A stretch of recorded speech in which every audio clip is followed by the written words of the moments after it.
Patient name है खुशी, 19 years की फीमेल है, हरतला से है।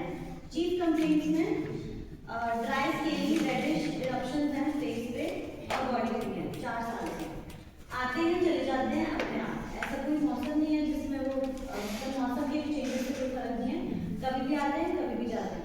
इचिंग होती है, बर्निंग होती है कभी कभी, प्रेजेंट ऑन अपर बॉडी, मतलब सिर्फ ऊपर की बॉडी से रहते हैं, एब्डोमेन में, चेस्ट एरिया में और फेस पे थोड़ा नेक एरिया में।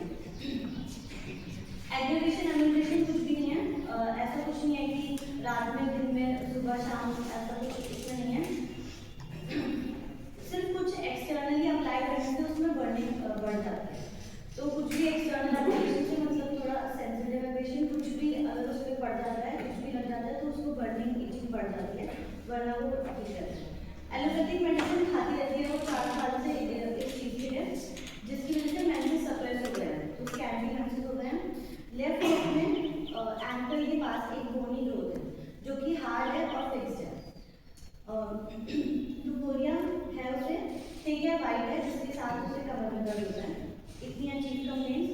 फिजिकल चैलेंजेस में थर्मल हॉट है, थर्स्टी है पेशेंट, बाकी स्टूल यूरिन ड्रीम्स ये सब नॉर्मल है, टंग वगैरह नॉर्मल थी।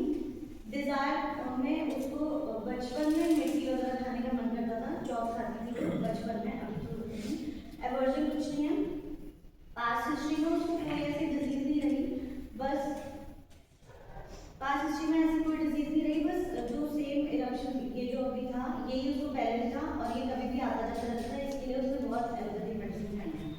मदर को भी सेम इशू था, उसकी ग्रैंड पेरेंट्स था।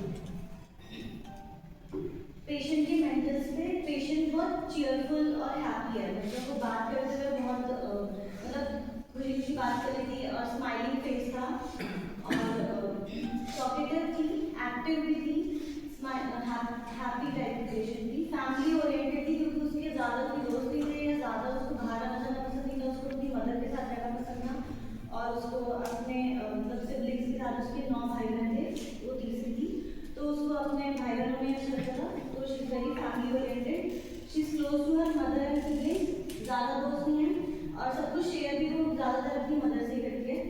पेशेंट का जो फेस है वो थोड़ा राउंड था और उसको देखने से ऐसा लग रहा था that she is inclined to be obese in future.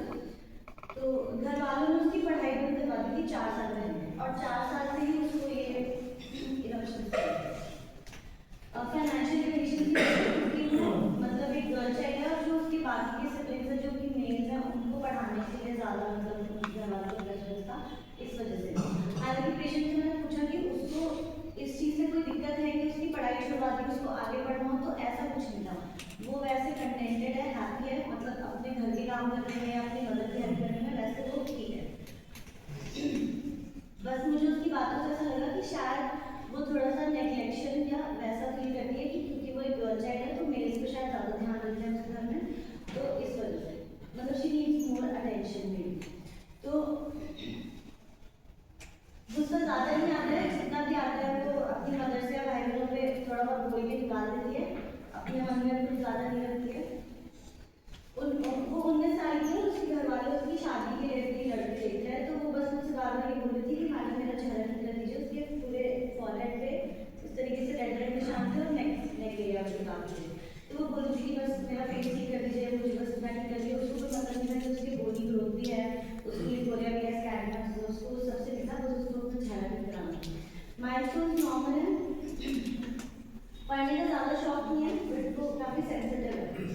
जो क्लिनिकल डायग्नोसिस थी इस केस में वो एक्जिमा है, जो एक्जिमेटस लग रहा था उसके स्किन पे रेडिश एक्जिमा जैसा हो रहा था, जैसे हाइपरसेंसिटिविटी रिएक्शन है। तो इस केस में एडीएम में ना रूबिक्स लगाते हैं। एक तो मैंने माइंड चेयरफुल लगाया था, वो पूरा टाइम स्माइल करते हैं और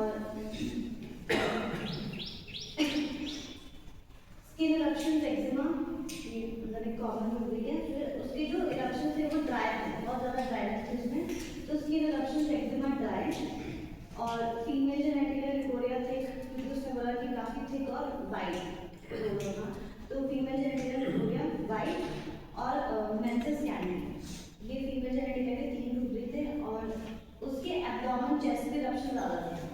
तो एक्जिमा में मतलब ऐसा ज़रूरी नहीं है कॉमन ही है कि उसके कहीं किसी के कहीं होते हैं, किसी के से हाथ पैर होते हैं। तो फिर मैंने ये वाला वीडियो को उठाया था कि एब्डोमिनल इरप्शन एक्जिमा और चेस्ट इरप्शन एक्जिमा।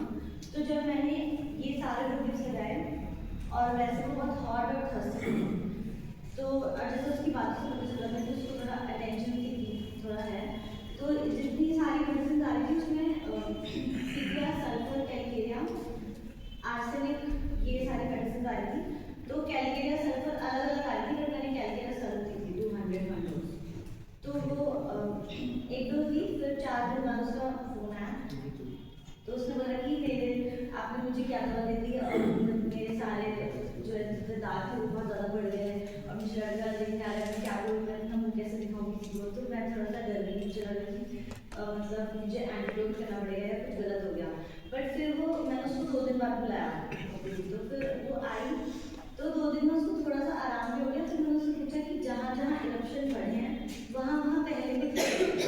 तो उसने बोला कि हाँ, मतलब वहीं वहीं ज़्यादा बढ़ गए हैं जहाँ पहले थे। तो उसका पूरा पेट में ब्लड हो गया। तो फिर कुछ नहीं, मैंने पिया और फर्स्ट डोज में उसकी बोनी ग्रोथ भी खत्म हो गई थी और लिपोरिया की भी प्रॉब्लम खत्म हो गई थी। फिर दूसरा भी फॉलो आया, तो फिर उसके बाद उसका सारा एक्जिमा फेस वगैरह से गायब हो गया। उससे